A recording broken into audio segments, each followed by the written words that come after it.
السلام علیکم ورحمۃ اللہ وبرکاتہ۔ الحمد للہ رب العالمین والصلاة والسلام علی اشرف الانبیاء والمرسلین نبینا محمد وعلی آلہ واصحابہ اجمعین، اما بعد۔ عن ابن مسعود رضی اللہ عنہ قال قال رسول اللہ صلی اللہ علیہ وسلم من قرأ حرفا من کتاب اللہ فلہ بہ حسنہ والحسنة بعشر امثالها لا اقول الف حرف ولام حرف ومیم حرف، اخرجہ الترمذی فی سننہ وذکرہ الالبانی فی صحیح سنن الترمذی۔ حیدرآباد کی مسجد ہاجرہ میرے لیے نئی ہے، الحمدللہ۔ اس سے پہلے 2 مرتبہ میں یہاں آپ کے پاس آ چکا ہوں۔ اللہ تبارک و تعالیٰ سے ہماری دعا ہے اللہ تعالیٰ ہم سب کو توحید و سنت پر باقی رکھے اور توحید و سنت پر ہمارا خاتمہ فرمائے، آمین۔ آج کے اس درس میں ایک اہم موضوع سے متعلق ہم کے سامنے ہم باتیں رکھیں گے۔ اس موضوع کی ضرورت ماشاءاللہ ہم میں سے ہر ایک کو ہے، بوڑھے کو بھی ہے، نوجوان کو بھی ہے، بچوں کو بھی ہے، عورتوں کو بھی ہے۔ موضوع یوں ہے، قرآنی صورتوں کے صحیح فضائل اور ہمارا معاشرہ۔ اس موضوع کے انتخاب کی وجہ یہ ہے کہ ہمارے معاشرے میں قرآنی صورتوں سے متعلق فضائل پتہ نہیں کیا کیا گھومتے رہتے ہیں۔ ہر دن ایک نئی حدیث لوگ جو ہے سوشل میڈیا پہ ڈالتے رہتے ہیں، اور ہماری اپنی پریشانی یہ ہے کہ ہم چاول خریدنے، گوشت خریدنے ہر ایک میں اپنی عقل استعمال کرتے، مگر یہ صحیح فضیلت ثابت ہے کیا، کس کتاب میں ہے، کون صحیح بولے، اس بارے میں کچھ تحقیق نہیں کرتے، آگے بڑھا دیتے ہیں۔ جب یہ عنوان دیا جا رہا تھا تو شاید لوگوں نے اسے لائٹ لے لیا تھا، مگر جب ہم اس کی گہرائی میں جاتے تو ماشاءاللہ کئی باتیں معلوم ہوتی ہیں۔ تو آج کے درس میں ہم آپ کے سامنے کیا بتائیں گے، قرآن کی تعریف کیا ہے، دوسرا یہ بتائیں گے کہ قرآن مجید کی تلاوت کی فضیلت کیا ہے، اور اس کے بعد ہم آپ کے سامنے یہ بھی بتائیں گے کہ یہ قرآن مجید کے صورتیں جو ہیں نا، سورہ بقرہ سے سورہ ناس تک، اس میں کیا کیا فضیلت صحیح ہے، کیا ضعیف ہے، انشاءاللہ اس کا ذکر کر کے ہم آپ کے سامنے یہ بھی بتائیں گے قرآن مجید کی صورتوں سے متعلق صحیح روایتیں کیا ہیں، ضعیف روایتیں کیا ہیں، یہ کیوں پھیلتی ہیں، اس کے ازالے کے لیے ہمیں کیا کرنا چاہیے۔ انشاءاللہ ان عناصر پر ہم اللہ تبارک و تعالیٰ کے مشیت سے اور اس کے قدرت سے ہم آپ کے سامنے گفتگو کرتے ہیں۔ ہم نے حمد و صلوات کے بعد ایک حدیث پڑھی، صحابی رسول حضرت عبداللہ ابن مسعود رضی اللہ عنہ فرماتے ہیں کہ رسول اکرم صلی اللہ علیہ وسلم نے تلاوت قرآن کی فضیلت کو بیان کرتے ہوئے کہا، من قرأ حرفا من کتاب اللہ، جو اللہ کی کتاب کے ایک حرف کو بھی پڑھے گا، سمجھتے نا، حرف الف لام میم، کہا ہر حرف پر ایک نیکی ہے، اور ہر ایک نیکی پر جو ہے 10 گنا لکھا جاتا ہے۔ آپ صلی اللہ علیہ وسلم نے فرمایا الف لام میم میں 3 حرف ہیں، الف پڑھے تو 10 حرف، لام پڑھے تو 10 ثواب، الف لام میم پڑھے تو ماشاءاللہ 30 جو ہے نیکیاں اس کو ملے جیسا ہے۔ یہ ترمذی کی روایت ہے، علامہ البانی رحمہ اللہ نے اس حدیث کو صحیح قرار دیا ہے۔ اب آئیے قرآن کس کو کہتے ہیں، اس کی آپ تعریف کرتے ہیں۔ آپ سمجھیں گے قرآن کی تعریف بھی آتی کیا؟ ہاں، قرآن کی بھی تعریف آتی ہے۔ قرآن کی تعریف میں علماء نے یہ بتایا ہے، قرآن اللہ تبارک و تعالیٰ کی طرف سے اترا، یہ تو ہم سمجھتے ہیں، لیکن یہ بات بھی ہمیں جان لینا چاہیے۔ قرآن جب نازل ہوا نا تو اللہ پورا پڑھ کے سنایا۔ کسے پڑھ کے سنایا؟ جبرائیل کو سنایا۔ جبرائیل کیا کرے؟ اللہ تعالیٰ جو پڑھا اسے سن لیے، سننے کے بعد اس کے بعد کیا ہوا، جبرائیل علیہ السلام اللہ کے نبی صلی اللہ علیہ وسلم کے پاس آئے۔ جبرائیل پڑھے کس پر؟ نبی پر، اللہ کے نبی سنے۔ یہ ہے قرآن کا سند۔ اور قرآن کس پر اترا؟ ہم عموم بولتے ہیں قرآن رسول اللہ پہ اترا، ایسے بولنا چاہیے، قرآن رسول اللہ کے دل پر اترا، اس لیے کہ قرآن میں خود اس کی وضاحت ہے۔ سورہ شعراء کی آیتیں پڑھیے، وَإِنَّهُ لَتَنزِيلُ رَبِّ الْعَالَمِينَ نَزَلَ بِهِ الرُّوحُ الْأَمِينُ عَلَى قَلْبِكَ۔ اللہ کے جبرائیل علیہ السلام، اللہ کے جو فرشتے ہیں، وہ لے کر کیا کرے؟ رسول اکرم صلی اللہ علیہ وسلم کے پاکیزہ دل پر اترے۔ مجھے نبی کا دل اگر آیا تو اس وجہ سے آپ کے سامنے ایک بات بتاتے ہیں۔ حضرت عبداللہ مسعود رضی اللہ عنہ کہتے ہیں اللہ تعالیٰ نے پوری مخلوق میں دیکھا کس کا دل پاک ہے، اللہ تعالیٰ کو پوری دنیا میں سب سے پاکیزہ دل نظر نہ آیا تو وہ جناب محمد رسول اللہ صلی اللہ علیہ وسلم کا دل تھا۔ کیوں وہ دل پاکیزہ تھا؟ وہ دل اس لیے پاکیزہ تھا، اس دل کو 2 مرتبہ آپ کی بائی پاس سرجری ہوئی، فرشتوں نے نکالا نا، سونے کے تش میں رکھا، زمزم سے دھویا گیا، اللہ اکبر، یہ دھویا گیا تو یہ دنیا کا سب سے پاکیزہ دل ہے۔ اور آپ جانتے ہیں قرآن کی عظمت ایسی ہے، اگر اس قرآن کو پہاڑ پر اتارا جائے تو پہاڑ ریزہ ریزہ ہو سکتا ہے خشیت الہی سے، مگر اللہ کے نبی صلی اللہ علیہ وسلم کا وہ پاکیزہ، اللہ کے نبی کے دل کی کوالٹی ایسی ہے، وہ دل اس سے پہلے بھی کسی کو نہیں مل سکا اور آخرت تک بھی نہیں ملے گا۔ وہ دل ایسا تھا، آسمان سے آنے والی وحی کو 23 سال تک ماشاءاللہ وہ برداشت کرتا رہا۔ لہذا معلوم ہوتا ہے رسول اکرم صلی اللہ علیہ وسلم پر جو قرآن اترا وہ آپ کے دل پر اترا۔ اور آپ یہ بھی جانتے ہیں اللہ تعالیٰ نے قرآن کو اتارنے کے لیے رمضان کے مہینے کو منتخب فرمایا۔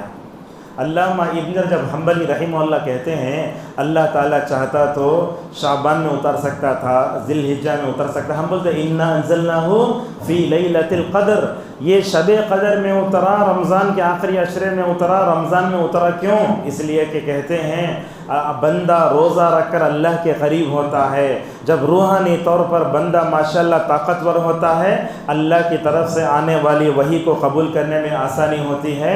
چنانچہ ماشاءاللہ یہ سلسلہ قرآن کا شروع ہوا، کہاں سے شروع ہوا؟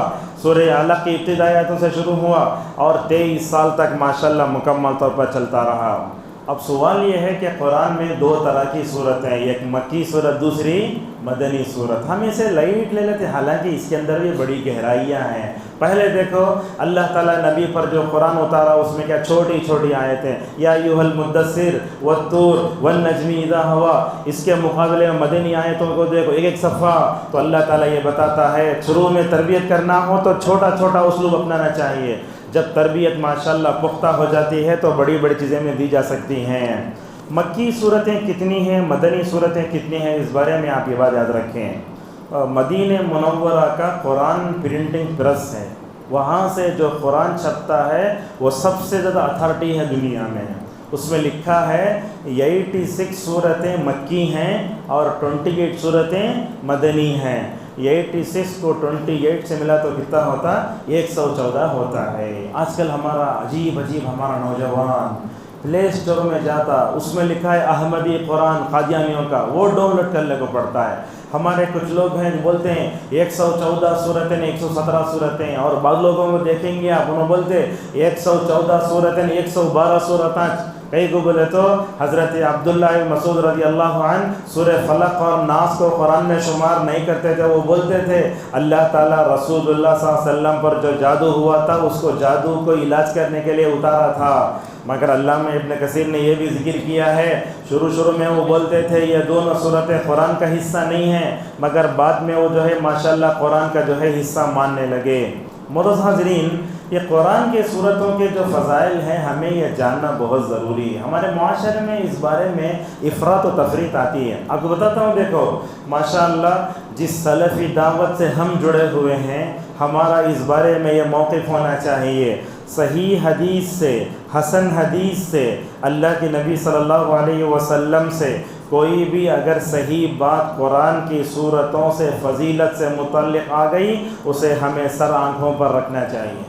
ہمارے معاشرے میں ایسا ہوتے ہے، ہم اہل حدیثوں میں سلفیوں میں کوئی کرامت صحیح بیان کرے تو بھی لوگ شکی نگاہ سے دیکھتے ہیں اسے، ایسے نہیں ہونا چاہیے۔ اسی طریقے سے سلفی دعوت میں یہ بھی آتا ہے موضوع اور جو ہے ضعیف حدیثوں سے ہم اپنے دامن کو بچاتے ہیں۔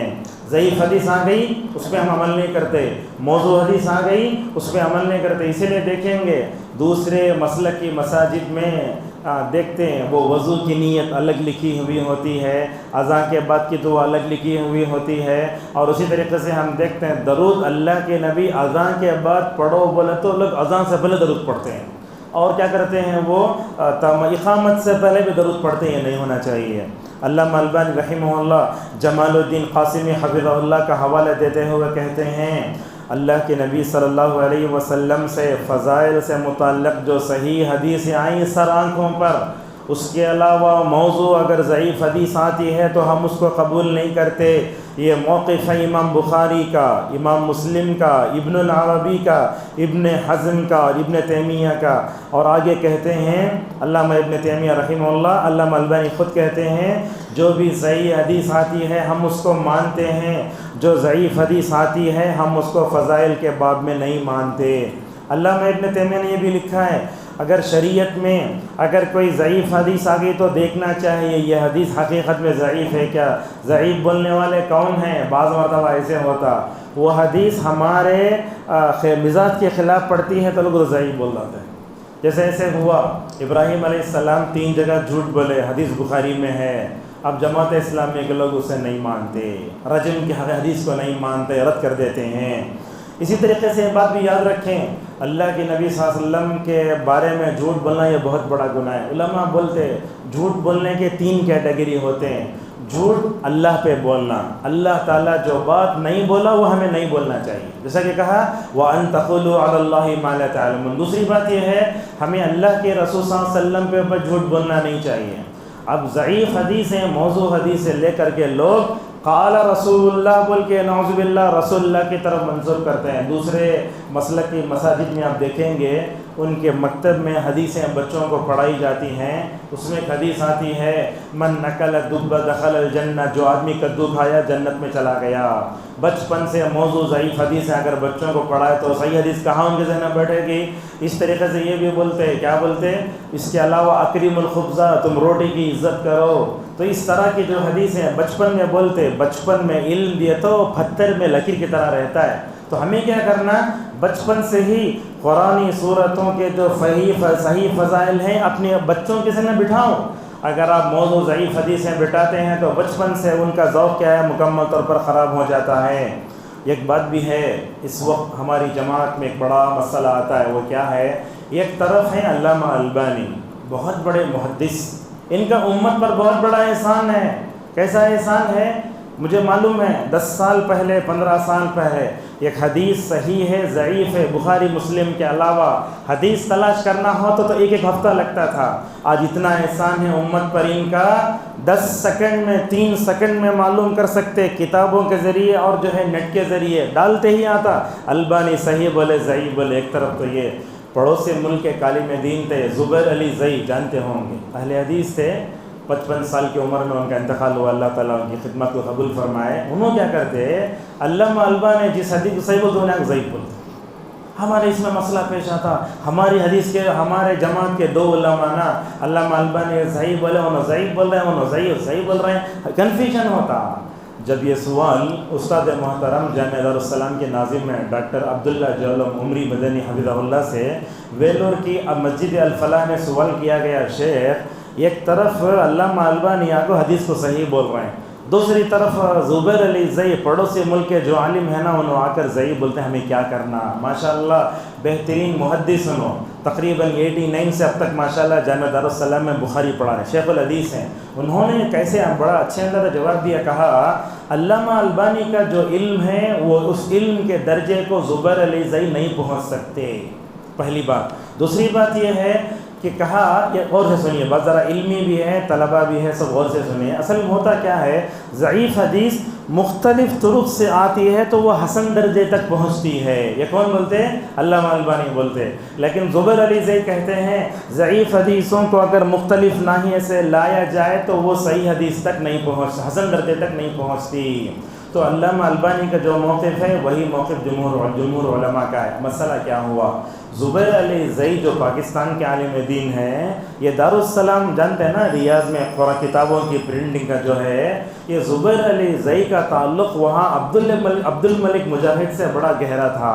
انہوں کیا کرے، زبیر علی زئی کے پوری کتاب اٹھا تو شائع کر ڈالے۔ ہمارے پاس ابن کثیر بھی رکھی ہوئی ہے، اس میں زبیر علی زئی کا حکم ہے، لہٰذا علامہ البانی جو صحیح بولتے وہی زیادہ راجح ہے۔ زبیر علی زئی کی تحقیق اپنی جگہ ہے مگر وہ تحقیق میں اتنی گہرائی نہیں ہے جتنے جو ہے علامہ البانی رحمہ اللہ کی بات میں آتا ہے۔ لہٰذا ہمیں یہ بات یاد رکھو، آپ کے درس کی سب سے اہم بات، قرآن کی صورتوں سے متعلق صحیح فضائل کم ہیں، موضوع حدیثیں، من گھڑت حدیثیں، بنڈل حدیثیں بہت زیادہ ہیں۔ اور ایک بات بھی آپ جانتے ہیں، آج اصلی اسلام چھپ کر رہ گیا ہے، جعلی اسلام، موضوع حدیثیں، یہ حدیثیں نعوذ باللہ پورے معاشرے میں نعوذ باللہ مکمل طور پر جو ہے مکمل طور پھیل رہی ہیں، اور موضوع اور ضعیف حدیثوں کو معاشرے میں پھیلانے کے لیے سب سے بڑا کردار سوشل میڈیا کا ہے۔ ہم دیکھتے ہیں سوشل میڈیا میں، فیس بک میں گئے، واٹس ایپ میں گئے، کیسا لکھا ہوتا ہے دیکھو، میں آپ کو بتاتا ہوں۔ ایک دن ایک کتاب خریدا، مدینے میں پڑھ رہا تھا، اس وقت اس کتاب میں لکھا ہے جو آدمی جمعہ کے دن سورہ دخان پڑھتا اللہ اسے جنت میں بھیجتا ہے۔ نیچے لکھا ہے رواہ مسلم، حالانکہ صحیح مسلم کھنگالے تو وہ حدیث کہیں بھی آپ کو نہیں ملتی۔ جب میں نے اس حدیث کے بارے میں ماشاءاللہ مکمل طور پر میں نے تحقیق کی تو معلوم ہوا کہ وہ حدیث صحیح نہیں ہے۔ اب جب جا کے وہ حدیث میں میرے استاد محترم ہیں جمعیت اہل حدیث تمل ناڈو اور پانڈیچیری کے مطلب کیا ہے امیر ہیں، شیخ انیس الرحمن اعظمی عمری مدنی حفظہ اللہ، جب میں نے ان کے سامنے حدیث پیش کی تو شیخ جو کہتے ہیں سورہ دخان جمعہ کے دن پڑھے تو اللہ جنت میں بھیجتا اور سارے گناہ معاف کرتا ہے، اور نیچے لکھا ہوا ہے رواہ مسلم، تو شیخ نے مسکراتے ہوئے کہا اسے امام مسلم نے روایت نہیں کی ہے، ایک مسلمان نے روایت کی ہے۔ بس سمجھ رہے ہیں آپ، امام مسلم روایت نہیں کرے اسے، اس طرح کی باتیں ہیں سمجھ میں آتی ہیں۔ اور جو حدیث صحیح ہوتی ہے اس کے الفاظ صحیح ہوتے ہیں، جو حدیث موضوع ہوتی، جو حدیث موضوع ہوتی، علامہ ابن القیم رحمہ اللہ موضوع حدیث کے پہچان کے بارے میں ایک ثابتہ بتاتے ہیں، وہ کہتے ہیں رکاکۃ الفاظہا، اس حدیث کے الفاظ چلر ہوتے ہیں۔ اب دیکھو میں آپ کو بتاتا ہوں، سورہ بقرہ جس گھر میں پڑھی جاتی ہے اس میں ہوتا کیا ہے، سورہ بقرہ جس گھر میں پڑھی جاتی ہے شیطان بھگ جاتا ہے۔ اب یہ پڑھے تو حدیث اچھا سمجھ میں آتی، لیکن ایک حدیث ایسی پڑھو کہ سورہ زلزال پڑھنے سے آدھے قرآن کا ثواب ملتا ہے، کبھی زندگی میں حدیث سنیں آپ یہ؟ لہٰذا صحیح حدیث جو ہوتی ہے اس کے الفاظ صحیح ہوتے ہیں، یہ موضوع حدیث جو ہوتی ہے اس کے الفاظ میں چلر پنا ہوتا ہے۔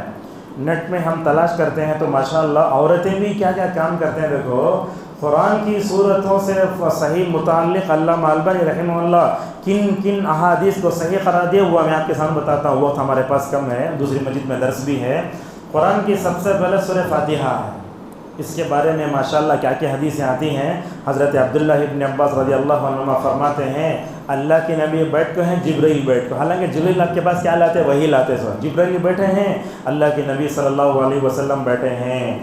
تو اچانک کیا ہوا، سر اٹھایا آسمان کی طرف تو ایک دروازہ کھلا، کہا وہ دروازہ آج سے پہلے کسی کے لیے نہیں کھولا گیا، اس سے ایک فرشتہ آیا، زمین کے پاس آیا اور آ کر جو ہے نبی کریم صلی اللہ علیہ وسلم کو سلام کیا، کہا میں تم کو دو روشنیوں کی خوشخبری دیتا ہوں، ایک تو ہے سورہ فاتحہ کی، دوسرا سورہ بقرہ کی آخری دو آیتوں کی۔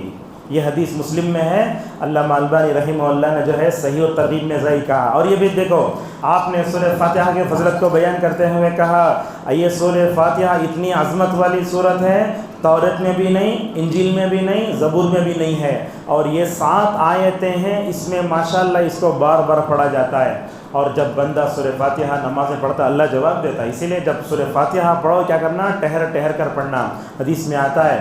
اللہ کے نبی صلی اللہ علیہ وسلم نے فرمایا، اللہ فرماتا ہے میں نے نماز کو، سورہ فاتحہ کو میرے اور بندے کے درمیان میں تقسیم کر دیا ہے، بندہ الحمدللہ رب العالمین کہتا ہے تو اللہ کہتا ہے میرے رب نے میری تعریف فرمائی الی آخرہ۔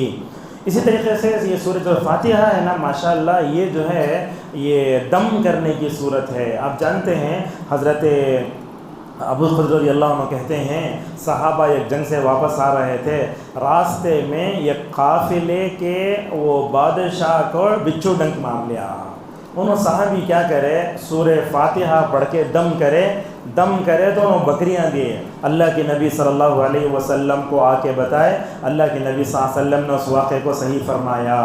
اب یہ سورہ فاتحہ کے بارے میں یہ چیزیں صحیح ہیں، اب یہ سورہ فاتحہ کے بارے میں ضعیف روایت میں آپ کو سناتا ہوں. ایک ضعیف روایت آتی ہے, علامہ البانی ذکر کرتے ہیں فاتحۃ الکتاب شفاء من السم, اگر تم زہر سے بچنا چاہتے ہو تو سورہ فاتحہ کو پڑھ لو. اسی طریقے سے ایک ضعیف حدیث آتی ہے کہ پڑھتے وقت اگر تم سوتے وقت اگر تم سورہ فاتحہ کو پڑھ لو یا قل هو اللہ احد کو پڑھ لو, اللہ تبارک و تعالیٰ تمہیں معاف کرے گا. اور یہ سورہ فاتحہ اور آیت الکرسی ایسی ہے کہ جن و انس آج تک اس طرح نہیں سنے ہیں. تو سورہ فاتحہ پڑھنے سے پاؤ قرآن پڑھنے کا ثواب ملتا ہے. اس طرح کی ضعیف حدیث ہے. اب آئیے سورہ بقرہ کے بارے میں جو صحیح روایت ہے میں آپ کو سناتا ہوں. آپ صلی اللہ علیہ وسلم نے فرمایا, لوگو اپنے گھر کو قبرستان نہ بناؤ. کیوں؟ اس لیے کہ جس گھر میں سورہ بقرہ پڑھی جاتی ہے شیطان وہاں سے بھاگ جاتا ہے. ہمارا حل کیا ہوتا ہے, ہم کسی نئے کرائے کے گھر میں گئے یا اپنا گھر بننے کو گئے, وہاں جا کے سورہ فاتحہ پڑھتے ہیں. وہ پڑھنے کی دو شکل ہے. ایک شکل یہ ہے کہ ہم خود بیٹھ کر پڑھیں, یہ سب سے اچھا ہے. بعض لوگ کیا کرتے ہیں, موبائل میں رہتا وہ لگا کے چھوڑتے ہیں. اچھا, موبائل میں اگر ہم ڈالیں تو شیطان کو بھگاتا کیا؟ اس بارے میں علماء کے دو موقف ہیں. صالح فوزان حفظہ اللہ بہت مشہور عالم دین عرب کے, وہ کہتے ہیں اگر تمہیں موبائل میں لگائے کیسٹ میں ڈال کے چھوڑ تو فضیلت حاصل نہیں ہوتی. عرب کے ایک مشہور عالم دین ہے سعد بن ترک الخصلان, انہوں کہتے ہیں موبائل میں ڈالے تو بھی ماشاءاللہ اس کا اثر پڑتا ہے. شاید میں حیدرآباد میں خود دیکھا, ایک دن ملپلی کا علاقہ تھا, کہیں علاقہ تھا, وہ مسجد کے ذمہ دار تھے, صبح سویرے پائے اور روٹی سیویاں کھانے جائیں بول کے مجھے پکڑ کر لے گئے. جب داخل ہوئے وہ جہاں ڈرا رہتا نا پیسوں کا, وہاں ایک مولوی صاحب بیٹھ کر سورہ یاسین پڑھ رہے ہیں اور ڈرا کھول کے پھونک رہے ہیں. اب ان کو مہینے کو اتنے پیسے بھی نعوذ باللہ دیے جاتے ہیں. تو اس طریقے سے سورہ فاتحہ سورہ بقرہ بہت اہم ہے. اللہ کے نبی صلی اللہ علیہ وسلم نے فرمایا سورہ بقرہ کی آخری آیتیں اگر پڑھ کر تم سو جاؤ گے اللہ اس کے لیے کافی ہے. کیا مطلب؟ اللہ تعالیٰ ماشاءاللہ تم کو کیا کرے گا, ہر طرح کی پریشانی سے ماشاءاللہ محفوظ فرمائے گا. اور سورہ بقرہ کے بارے میں یہ بات بھی حدیث میں آتی ہے, جیسے سورہ بقرہ قرآن کے شروع میں ہے, قیامت کے دن یہی سورہ بقرہ سورہ آل عمران سامنے رہ کر پڑھنے والوں کے حق میں ماشاءاللہ سفارش بھی کریں گی. اور اسی سورہ بقرہ میں آیت الکرسی بھی ہے. کہاں کہاں پڑھنا چاہیے؟ اللہ کے نبی صلی اللہ علیہ وسلم ہر نماز کے بعد پڑھتے تھے, سوتے وقت پڑھتے تھے. اور ایک بات بھی ذرا اصلاح کر دیتا ہوں, بعض لوگوں کو ہم دیکھتے ہیں نماز کے بعد اذکار پڑھ کے ایسا پھونک لیتے ہیں, نہیں کرنا چاہیے. تو کب کرنا؟ سوتے وقت کرنا. ابن عثیمین رحمہ اللہ کہتے ہیں اللہ کے نبی نماز کے بعد اذکار پڑھے لیکن پھونکے نہیں. کب پھونکے؟ سوتے وقت پھونکے. اگر آپ تھو کر کے نماز کے بعد اگر آپ کرتے ہیں تو آپ کا یہ عمل صحیح نہیں ہے. بولتے علامہ البانی رحمہ اللہ, دلیل جو بولتی ہے وہ کرو, دلیل جہاں رک جاؤ بولتی ہے وہاں رک جاؤ.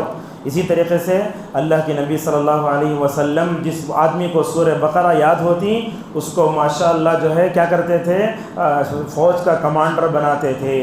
سورہ بقرہ کے بارے میں ضعیف حدیثیں ہیں. سورہ بقرہ اسی ہے جو بھی بندہ پڑھتا ہے اللہ اس سے محبت کرتا ہے. سورہ بقرہ جو پڑھتا ہے اللہ تعالیٰ قیامت میں اس کو تاج پہنائے گا. اس طرح کی روایتیں ہیں. سورہ آل عمران کے بارے میں بھی آپ نے فرمایا کہ سورہ آل عمران قیامت میں جو ہے آگے رہیں گی, وہ ایک پرندوں کے جھنڈ میں شکل میں آئیں گی. آپ نے فرمایا سورہ بقرہ کو پڑھنا برکت کا باعث ہے, اس کو چھوڑنے والا حسرت میں رہے گا. اور سورہ بقرہ جو ہے نا یہ بہت اہم ہے جادو کا مقابلہ کرنے کے لیے. اس میں آیتیں ہیں وَاتَّبَعُوا مَا تَتْلُو الشَّيَاطِينُ عَلَىٰ مُلْكِ سُلَيْمَانَ, اس طریقے سے. اور اس کے بعد سورہ آل عمران کے بارے میں ضعیف روایتیں ایسی آتی ہیں سورہ آل عمران پڑھنے سے اللہ تبارک و تعالیٰ کیا کرے گا, مطلب اس کے لیے سورج کو غروب کر دے گا. اور اسی طریقے سے سورہ آل عمران کے بعد کچھ صورتیں آتی ہیں. سورہ آل عمران کے بعد سورۃ النساء, اس کی فضیلت کچھ بھی نہیں. سورۃ النساء کے بارے میں کیا ہے, اگر آپ اس کو پڑھیں گے 10 نیکیاں ملیں گی ہر حرف پر, ورنہ تو اس کے علاوہ یاد رکھیے وہ آیتیں اترتی ہیں وہ الگ, وہ آیتوں کا جو ہے شان نزول الگ ہے. اس کے بعد آل عمران, نساء, مائدہ, انعام, اعراف, انفال, توبہ, سورہ یونس, ہود, یہاں آ کر اس سورت کی فضیلت ہے, روایت صحیح ہے. ابو بکر صدیق رضی اللہ عنہ نے پوچھا یا رسول اللہ آپ وقت سے پہلے کیوں بوڑھے ہو گئے؟ تو حضرت محمد صلی اللہ علیہ وسلم نے ابو بکر کا جواب دیتے ہوئے کہا اے ابو بکر مجھے کچھ صورتوں نے بوڑھا کر دیا ہے، وہ صورتیں کون سی ہیں؟ آپ نے فرمایا سورہ ہود، سورہ واقعہ، سورہ مرسلات، سورۃ النبا اور سورۃ التکویر۔ تو اس طریقے سے ہمیں سورہ ہود کی جو ہے فضیلت معلوم ہوتی ہے۔ دیکھو بعض لوگ ایسا بنائے روایت، کیا بولے تو سورہ ہود پڑھے تو قیامت جمعہ کے دن پڑھنا چاہیے، اس کے بعد سورہ بنی اسرائیل کی فضیلت معلوم ہوتی ہے۔ دیکھو سورہ ہود کے بعد یوسف، رعد، ابراہیم، حجر، سورۃ النحل، بنی اسرائیل، ان تمام صورتوں کی کوئی فضیلت نہیں ہے، سورہ بنی اسرائیل کی فضیلت ہے۔ صحیح روایت ہے ترمذی کی، عائشہ رضی اللہ عنہ فرماتی ہیں رسول اللہ صلی اللہ علیہ وسلم جب تک سورہ بنی اسرائیل اور سورہ زمر نہ پڑھتے سوتے نہیں تھے۔ آج کل ہمارا حال کیا ہے؟ ایک ہاتھ میں ریموٹ، ایک ہاتھ میں کھانے کی پلیٹ، وہ کھاتے کھاتے ہوش نہیں آتے جانور کے سکا پڑھ کر سو جاتے ہیں۔ نہیں ہونا چاہیے، سونے کے آداب بھی ہے نا، سونے سے پہلے وضو کرو، اذکار پڑھو، سورہ ملک پڑھو۔ کہاں ہے؟ ہمیں رات میں آخری میں ڈراؤنی فلم دیکھ کے پڑھتے ہو، بچہ بھاگ کے دروازہ کھولتا جا کر، ایسی صورتیں ہمیں دیکھتے ہیں۔ اور اسی طریقے سے ارباد ابن ساریہ رضی اللہ عنہ کی حدیث آتی ہے، آپ صلی اللہ علیہ وسلم کے بارے میں کہا کہ سونے سے پہلے اللہ کے نبی مسبحات پڑھتے تھے، اور اس میں ایک آیت پڑھنا ماشاءاللہ 1000 آیتوں کے پڑھنے سے بہتر ہے۔ یہ مسبحات کو دے صورت ہے، وہ بھی سن لیجئے۔ سبح اسم ربک الاعلی ہے، سورہ بنی اسرائیل ہے، حدید ہے، حشر ہے، صف ہے، جمعہ ہے، تغابن اور سورہ اعلی ہے۔ اب جمعہ کا دن آتا ہے تو سورہ کہف بھی لوگ نہیں پڑھتے، ہمارا عجیب حال ہے۔ یہ سوشل میڈیا کا زمانہ ہے، جمعرات کی شام سے اسٹیٹس میں لگاتا ان اللہ و ملائکتہ یصلون علی النبی، اسٹیٹس پہ لگا کر دوسروں کو ہمیں یاد دلاتے، ہمیں خود نہیں پڑھتے۔ یہ نہیں، غلط ہے۔ اور سورہ کہف کی تلاوت بھی ہے۔ اللہ کے نبی صلی اللہ علیہ وسلم نے سورہ کہف کے بارے میں کیا کہا؟ دیکھو جو بندہ سورہ کہف کی تلاوت کرتا ہے اللہ تعالیٰ اس جمعہ سے لے کر آنے والے جمعہ تک ماشاءاللہ ایک نور دیتا ہے۔ وہ نور کا مطلب کیا؟ اللہ تعالیٰ اسے نیک لوگوں کی توفیق دیتا ہے۔ اس حدیث کی تشریح میں میرے استاد ہیں مدینہ کے سلیمان روحیلی حفظہ اللہ، وہ کہتے ہیں بندہ جب سورہ کہف پڑھتا ہے نا ماشاءاللہ یہ نور صرف اسے نہیں ملتا، اللہ تبارک و تعالیٰ سورہ کہف کے پڑھنے کی وجہ سے یہ نور جہاں شوہر کو دیتا ہے، بیوی کو بھی دیتا ہے، بچوں کو بھی دیتا ہے۔ جب سے یہ حدیث پڑھا، جب بھی سورہ کہف پڑھتا ہوں، کبھی ٹرین میں ہوتا ہوں، کہیں پہ اللہ سے دعا کرتا ہوں، اے اللہ سورہ کہف کی فضیلت کے تعلق سے تیرے نبی نے جتنی خوشخبریاں، جتنی فضیلتیں بیان کی، اے اللہ ان فضیلتوں کو تو میرے لیے، میرے اہل و عیال کے لیے لکھ دے۔ اور ایک حدیث ہے، آپ کو سناؤ تو تعجب بھی ہوگا، اور اہل حدیثوں کا بڑا عجیب حال، فضیلتوں سے متعلق کیا بھی عجیب حدیث آ گئی تو لوگوں کو پوچھا مولوی صاحب نمبر دو ذرا، حدیث نمبر، وہ حدیث نمبر لیتا، کروم میں جاتا، دھن لے کو، اس کے بعد جو ہے وہ جاہل ہوتا، حالانکہ حدیث معلوم بھی نہیں اسے، وہ لڑائی کرنا شروع کرتا۔ میں آپ کو ایک حدیث سناتا ہوں، آپ سنے ہوں گے تو سن لیجئے، نہیں سننے تو یہ بھی سن لیجئے۔ آپ نے فرمایا جو بندہ جہاں سے بیٹھ کر سورہ کہف پڑھتا ہے، یہاں سے بیٹھ کر پڑھا میں مسجد حاجرہ حیدرآباد سے، تو اللہ کے نبی نے فرمایا کعبۃ اللہ تک اللہ تبارک و تعالیٰ اتنا لمبا نور دے گا۔ یہ روایت کون لائے؟ علامہ البانی رحمۃ اللہ علیہ لائے۔ انڈیا سے مکہ 4000 کلومیٹر کی دوری پر ہے، اللہ تعالیٰ اتنا لمبا نور دے سکتا ہے۔ لہٰذا یہ سورہ کہف کی فضیلت سے متعلق اتنی لمبی حدیثیں اگر سن لیں، اور ہم گوشت لینے، مٹھا کھانے، ٹھنڈا پینے، پان کھانے کے وقت گزارتے ہیں، مگر ہمارے پاس سورہ کہف جمعہ کے دن پڑھنے کے لیے 20 منٹ بھی نہیں لگتے۔ حفاظ کو پوچھ کر دیکھو، سورین کی تلاوت سنو، سورہ کہف پڑھنے کے لیے 15 سے 17 منٹ لگتے ہیں، اس سے بڑھ کے بھی نہیں لگتے۔ اور یہ سورہ کہف اتنی عظیم صورت ہے، اللہ کے نبی فرماتے ہیں سورہ کہف کی تلاوت کرنے سے، ابتدائی 10 آیتوں کو یاد کرنے سے بندہ دجال کے شر سے محفوظ رہے گا۔ آپ نے یہ بھی فرمایا کہ جو بندہ سورہ کہف کی آخری 10 آیتوں کو پڑھے گا، اللہ تبارک و تعالیٰ دجال کے فتنے سے بھی اس کو مکمل محفوظ کرے گا۔ آپ بھی جانتے ہیں ہم قیامت کے قریبی زمانے میں، اب دجال آنے والا ہے، دجال کا ذکر ہونا، ہر نماز بولتے ہیں وَأَعُوذُ بِكَ مِن فِتْنَةِ الْمَسِيحِ الدَّجَّالِ وَأَعُوذُ بِكَ مِن فِتْنَةِ الْمَحْيَا وَالْمَمَاتِ۔ اسی طریقے سے سورہ کہف کے بعد مریم، طٰہٰ، انبیاء، حج دیکھتے دے جاؤ۔ قرآن کی صورتوں سے فضیلت کے متعلق کوئی صحیح حدیث نہیں ملے گی سورہ فتح تک۔ 17ویں پارے سے 26ویں پارے تک 9 پاروں میں کہیں بھی سورۃ مصلح کوئی صحیح حدیث نہیں ہے۔ یہ سورہ فتح جو آتی ہے نا، اس کے بارے میں رسول اکرم صلی اللہ علیہ وسلم فرماتے ہیں، حضرت انس کی روایت ہے، اللہ کے نبی نے فرمایا میرے اوپر سورہ اتری، سورہ ہود، سورہ فتح اتری، ماشاءاللہ میرا غم دور ہو گیا، اور یہ جو آیتیں میرے اوپر اتری ہیں دنیا و ما فیہا سے میرے لیے بہتر ہیں۔ آپ نے سورہ فتح کے بارے میں فرمایا۔ سورہ فتح آتی ہے 26ویں پارے میں، اس کے بعد یہ قاف، حجرات، زاریات چھوڑ کر کے سورہ کوئی فضیلت نے ڈائریکٹ سورہ تبارک میں پہنچو 29ویں پارے میں۔ 29ویں پارے میں جو سورہ ملک آئی نا، اس بارے میں اللہ کے نبی صلی اللہ علیہ وسلم کی حدیث سے آپ نے کہا ان سورۃ من القرآن 30 آیۃ شفاعت لرجل حتی غفر له وہی سورۃ تبارک الذی بیدہ الملک۔ ترمذی کی بات ہے، علامہ البانی رحمہ اللہ نے صحیح قرار دیا، آپ نے فرمایا قرآن میں 30 آیتیں، کون سی صورت؟ وہ سورہ ملک ہے۔ جو بھی بندہ اس کو پڑھے گا وہ سورت جو ہے اس کے پڑھنے والے کے حق میں سفارش کرتے رہے گی، لڑے گی، یہاں تک کہ سورہ ملک کی سفارش کو دیکھ کر اللہ تبارک و تعالیٰ بندے کو معاف کر دے گا۔ اب یہاں حدیثوں کو سمجھنے میں ہمارے غلطی بھی تھے۔ بند لوگ کیا کرتے ہیں معلوم؟ دن بھر نمازیں نہیں پڑھتے، سورہ ملک پڑھ لو کہ سو گئے تو اللہ تعالیٰ عذاب قبر سے بچا لے گا، اس غلط فہمی میں مت رہیے۔ پاکستانی عالم دین ہے حافظ صلاح الدین یوسف رحمہ اللہ، ہمارے پاس جو احسن البیان تفسیر ہے نا، وہ حاشیے میں جا کر دیکھو، ماشاءاللہ بڑی اچھی بات لکھی ہے۔ وہ کہتے ہیں سورہ ملک پڑھنے سے عذاب قبر سے حفاظت ہوتی، یہ حدیث اپنی جگہ صحیح ہے، مگر قرآنی آیتوں کو، احادیث نبویہ کو فہم سلف کی روشنی میں سمجھنے نہ چاہیے نہ کہا۔ حدیث حقیقت میں یہ ہے جو بندہ فرائض و واجبات کی پابندی کرتا، گناہ کبیرہ سے اپنے آپ کو بچاتا، تب چل کر سورہ ملک پڑھے گا، اللہ اس کی مغفرت فرمائے گا۔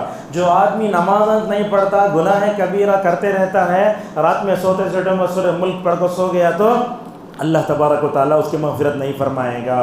اس کے بعد دیکھو کوئی فضیلت کی صورت میں ڈائریکٹ سورہ کافرون، قل یا ایھا الکافرون۔ اب اس وقت ہمارے پاس بہت ہے، میں آپ کو بتاتا ہوں، دیکھو سورۃ الکافرون کو لائٹ مت لو آپ، ماشاءاللہ یہ بڑی بہترین صورت ہے۔ ہندوستان میں ہم کتنے پرسنٹ ہیں؟ 18، یہ 82% غیر مسلم ہیں۔ اس ملک میں رہتے ہوئے اپنے عقیدے کی، اپنے ایمان کی، اپنے توحید کی حفاظت کرنے کے لیے سورہ کافرون کی تلاوت کرو۔ اللہ کے نبی صلی اللہ علیہ وسلم سورۃ الکافرون کہاں کہاں پڑھتے تھے، میں آپ کو بتاتا ہوں۔ دیکھو فجر کی سنت میں پہلی رکعت میں سورہ کافرون پڑھتے تھے، مغرب کی سنت میں سورہ کافرون پڑھتے تھے، اور اسی طرح وتر کی دوسری رکعت میں بھی سورہ کافرون پڑھتے تھے۔ کتنے ہوئے؟ 3۔ چوتھا ہے اللہ کے نبی نوفل نامی صحابی سے کہتے ہیں، اے نوفل سونے سے پہلے اگر سورہ کافرون پڑھ لو گے، اللہ تعالیٰ ماشاءاللہ تم کو اس سورت کے پڑھنے کی برکت سے کفر و شرک سے ماشاءاللہ بچا لے گا۔ کتنے ہوئے؟ 4۔ اسی طریقے سے اور ایک جگہ بھی ہے، جب بندہ حج عمرہ کرنے کے لیے جاتا ہے، پہلا طواف ہوتا ہے، مقام ابراہیم کے پیچھے کھڑے ہو کر 2 رکعت نماز پڑھتے، اس رکعت میں بھی پہلی رکعت میں سورہ کافرون پڑھتے ہیں۔ تو اس طریقے سے سورہ کافرون کو معمولی نہ سمجھو۔ سورہ کافرون کے بارے میں اللہ کے نبی صلی اللہ علیہ وسلم نے کہا، دیکھو حضرت فروہ بن نوفل رضی اللہ عنہ کہتے ہیں، میں نے کہا یا رسول اللہ آپ مجھے سونے سے پہلے کوئی جو ہے پڑھنے کی دعا سکھائیے۔ آپ نے فرمایا اگر تم سوتے وقت اس کو پڑھو گے، یہ سورت ماشاءاللہ تمہارے حق میں قیامت کی سفارش کرے گی۔ اور آپ نے یہ بھی فرمایا، دیکھو سورہ کافرون پڑھنا پاؤ قرآن پڑھنے کے ثواب کے برابر ہے۔ اب یہ سورہ کافرون پڑھے تو پاؤ قرآن پڑھنے کا ثواب، اور اسی طریقے سے سورہ اخلاص پڑھے تو یہ ثلث قرآن پڑھنے کا ثواب ہے۔ لوگ حساب کرتے ہیں، اگر میں 4 مرتبہ سورہ اخلاص پڑھ لیا تو پورے قرآن ثواب، وہ مطلب نہیں ہے۔ لہٰذا حدیثوں کو اچھی طریقے سے مکمل طور پر سمجھو۔ اب جو ضعیف حدیث ہے وہ میں آپ کو سناتا ہوں۔ ایک عورت جمع کی علامہ البانی کی یہ پوری حدیثیں ہمارے پاس۔ قرآن میں سب سے زیادہ جو سورت پڑھی وہ سورہ یاسین۔ آپ دیکھتے ہیں رمضان میں امام صاحب سورہ یاسین کو پہنچے تو ان پر ایک دباؤ بنتا، اس لیے کہ پورے مسلموں کو وہ سورت یاد ہے، ذرہ بھی اٹکے تو لوگوں لقمہ دینا شروع کراؤ، ایک ڈر بٹھاتے اس کو۔ تو یہ سورہ یاسین ہمارے پاس بہت پڑھا جاتا ہے، مرتے ہی وہاں پڑھ لے کر بیٹھ جاتے ہیں۔ اور دیکھتے ہیں بعض لوگوں سورہ یاسین نہیں جانتا تھا، بڈھیاں کو سبھی گھروں میں سب دیکھتے ہیں بڈھے بڈھیاں، اور یاسین میں پورے زندگی گزار بولتے یاسین شریف اتنا تھا، چھوٹا چھوٹا ملتا کیا وہ عطر کی دکانوں میں فلاں دکانوں میں جہاں جانی مال تھے یاسین شریف ملتا ہے۔ یاد رکھیے سورہ یاسین سے متعلق ایک حدیث بھی صحیح نہیں ہے، پوری حدیثیں ضعیف ہیں۔ کیا کیا حدیثیں ہیں؟ جو آدمی سورہ واقعہ سورہ یاسین کو پڑھ لیتا ہے، اگر وہ قبرستان میں جا کے پڑھے گا اللہ تعالیٰ اس کے گناہوں کو معاف کرے گا۔ یہ بھی بولتے ہیں سورہ یاسین کی فضیلت میں قرآن کا دل ہے یاسین، یہ بھی حدیث ضعیف ہے۔ اور اللہ کی نبی کی حدیث یہی بولتے سورہ یاسین پڑھے تو مشکلات دور ہو جاتے۔ کئی عورتوں میں سب دیکھیں گے آپ، ہماری عورتیں بھی یہاں ہیں نہیں سن رہی ہیں لگے، تو ہمارے پاس ہوتا کیا ہے، خواتین بھی اس بارے میں بڑی جہالت، یاسین پڑھ لے کرتے خالی وہ لوگ، اور کیا ہے اقرأوا یاسین علی موتاکم، مرنے والے پہ سورہ یاسین پڑھتے، دفن کر کو پڑھتے، جانے سے پہلے پڑھتے۔ اس طرح کی روایتیں سب ضعیف ہیں۔ علامہ البانی کہتے ہیں جتنی روایتیں سب موضوع ہیں۔ سورہ دخان کے بارے میں ضعیف روایتیں، جو بندہ جمعہ کی رات میں سورہ دخان پڑھتا ہے اللہ تعالیٰ اس کی مغفرت فرمائے۔ دیکھو سورہ دخان پڑھے تو رات بھر پڑھے تو صبح تک 70,000 فرشتے اس کے لیے مغفرت کرتے رہتے تھے۔ اور اسی طریقے سے سورہ غافر کے بارے میں بھی آیا، جو بندہ اس کو پڑھے گا اللہ تعالیٰ اس کی حفاظت کرے گا۔ سورہ حشر کے بارے میں لوگ بولتے ہیں سورہ حشر پڑھے تو 70,000 فرشتے اس کے لیے مغفرت کی دعا کرتے ہیں۔ سورہ رحمان لوگ بولتے ہیں قرآن کی عارض ہے، پتہ نہیں لوگ کہاں سے لیتے، سمجھ میں نہیں آتا۔ اور اسی طریقے سے سورہ واقعہ بہت پڑھتے ہیں لوگ، کئی وہ پڑھتے ہیں، بولتے ہیں سورہ واقعہ پڑھے تو فقر و فاقہ دور ہو جاتا۔ جو غریب ہے اگر گھر میں بیٹھ کے پڑھا تو صحیح ہوگا؟ نہیں ہوگا۔ لہٰذا سورہ یاسین، سورہ رحمان، سورہ واقعہ یہ بہت پڑھی جاتی ہیں۔ سورہ زلزلہ پڑھے تو آدھا قرآن پڑھنے کا ثواب، اور سورہ شرح اور سورہ لیل پڑھے تو کیا ہوتا ہے، وضو کے بعد اس کو پڑھنا چاہیے۔ اس طرح کی چیزیں۔ اور سورہ اخلاص اور سورہ فلق اور ناس کی فضیلت بھی آئی۔ اللہ کے نبی صلی اللہ علیہ وسلم ہر نماز کے بعد ایک مرتبہ پڑھتے تھے اسے، خود اس صورت کو، سورہ فلق اور سورہ ناس اور سورہ اخلاص۔ اور اس طریقے سے ہر صبح میں اور شام میں کیا کرنا، فجر اور مغرب میں تین مرتبہ اس کو پڑھنا چاہیے۔ ہمارے پاس ہوتا کیا ہے، بچے کیا کرتے ہیں رات میں ڈراؤنی فلم دیکھ کو سوتے ہیں، کیا بھی سیریل دیکھتے ہیں بھوت کا۔ اب وہ کیا ہوتا، بچہ رات میں اٹھتا، سو رہے تم، محل لوگ مارتے، نہیں ہونا چاہیے۔ یاد رکھو ہمارے بچوں کو شیطان سے حفاظت کرنا بولے تو ہمیں ان پر دعائیں پڑھ کے پھونکنا۔ دیکھو حضرت عبداللہ ابن عباس کہتے ہیں اللہ کے نبی حسن کو ایک ران بٹھا لیتے اور ایک ران پہ حسین کو بٹھا لیتے، اعوذ بکلمات اللہ التامہ، وہ دعا پڑھ کے پھونک کے پوچھتے، بولتے میں تم پر جو دعائیں پڑھ کے پھونک رہا ہوں نا، ایسا یہ عمل حضرت ابراہیم بھی حضرت اسماعیل و اسحاق پر کرتے تھے۔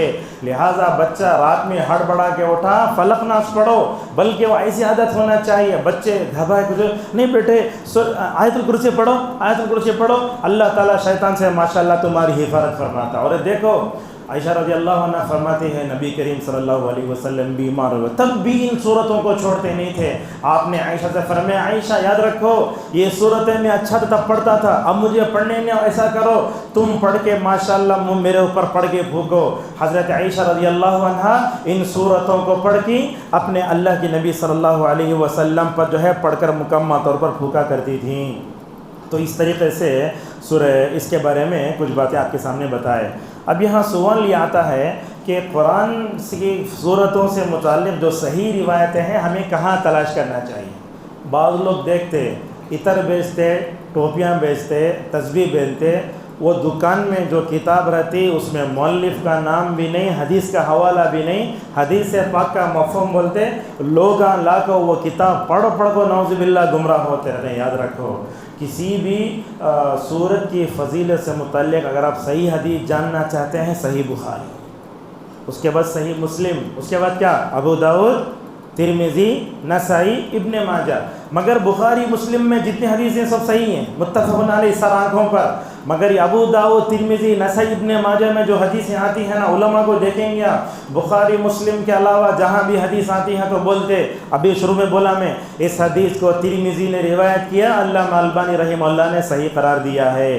اسی طریقے سے ہمیں کیا کرنا، علامہ ابن کثیر نے جو تفسیر لکھی ہے نا یہ ماشاءاللہ بڑی بہترین تفسیر ہے، اس تفسیر کا مقدمہ پڑھو، فضائل قرآن کا بڑا اچھا لکھا ہے۔ اگر آپ قرآن کی صورتوں سے متعلق اگر صحیح فضائل کو جاننا چاہتے ہیں، 2 سلفی تفسیروں کے آپ کے سامنے نام بولتا ہوں۔ ایک تو ہے احسن البیان، ہر گھر میں ہے، موبائل میں بھی رکھ لو۔ اس کے علاوہ تیسیر الرحمن، یس لقمان سلفی کی ہے۔ بعض علماء تو بولتے ہیں احسن البیان سے بھی اچھی ہے وہ، ترجمے کے اعتبار سے بھی اور ماشاءاللہ احادیث اور فضیلت کے اعتبار سے بھی۔ لقمان سلفی کو ہم جانتے ہیں، مدینہ منورہ کے پہلے فارغ تھے وہ، علامہ بن باز رحمہ اللہ کے شاگرد، ان کے پاس ہی ہمیشہ بیٹھے رہتے تھے۔ تو تیسیر الرحمن اور محمد جونا گڑی وغیرہ کا جو قرآن ہے اس سے یہ کرو۔ اور اللہ تعالیٰ دنیا میں کام کیسے لیتا ہے دیکھو، عرب میں جب ہم پڑھتے تو میرے کتاب ہاتھ لگی، عورت لکھتی کتاب، وہ کتاب کا نام ایسا ہے اسماء و سور القرآن و فضائلها، قرآن کے نام و قرآن کی صورتوں کے نام اور صحیح فضائل، اس میں مکمل جتنی فضیلتیں ہیں سب۔ اب عرب اردو میں کتاب کا نام بولتا ہوں، توحید پبلیکیشن ہے بنگلور میں، اس کے کتابیں شائع کرنے والے ایڈوکیٹ رحمۃ اللہ حفظہ اللہ ہیں۔ ان کا تعلق جو ہے شہر بنگلور ہی سے ہے، مگر وہ دمام میں رہنے والے ایک سلفی عالم دین عدنان منیر قمر، نام سنے ہوں گے آپ، یہ پڑوسی ملک کے ہیں، لیکن ان کا تعلق ماشاءاللہ جو ہے رحمۃ اللہ ایڈوکیٹ ہیں۔ کیا کرتے ہیں انہوں، یہ منیر عدنان قمر سے استفادہ کر کے پوری کتابیں چھاپتے ہیں۔ الحمدللہ اب تک اردو زبان میں شاید 250 سے زیادہ کتابیں سلفی کتابیں شائع کر چکے ہیں۔ اس میں کتاب عظمت قرآن اگر آپ کسی کے ذریعے منگوا سکتے ہیں تو منگوا کر ماشاءاللہ اس کتاب کو پڑھیے۔ اور اسی طریقے سے صحیح قرآن کے فضائل جاننے کے بارے میں سلفی علماء کے دروس سے استفادہ کیجیے۔ اب وہ کیسا کرنا، ہمیں صحیح قرآن کے فضائل سے متعلق صحیح ہے ضعیف ہے مکمل طور پر جاننا چاہیے، اور اسی طریقے سے علماء خود بیان کرنا چاہیے۔ ہمارے پاس ایک اہم بات آئے گی، ہم اس کو بیان کریں گے۔ علماء کیا کرتے ہیں، یہ خطبہ دینے کے لیے، درس دینے کے لیے صحیح حدیث چن کو لانا، ضعیف حدیث چن کو نہیں لانا۔ اگر ہم موضوع حدیث بھی ضعیف حدیث بھی چن کے لا کے یہاں بولے تو پھر منہج سلف کا مطلب کیا ہے؟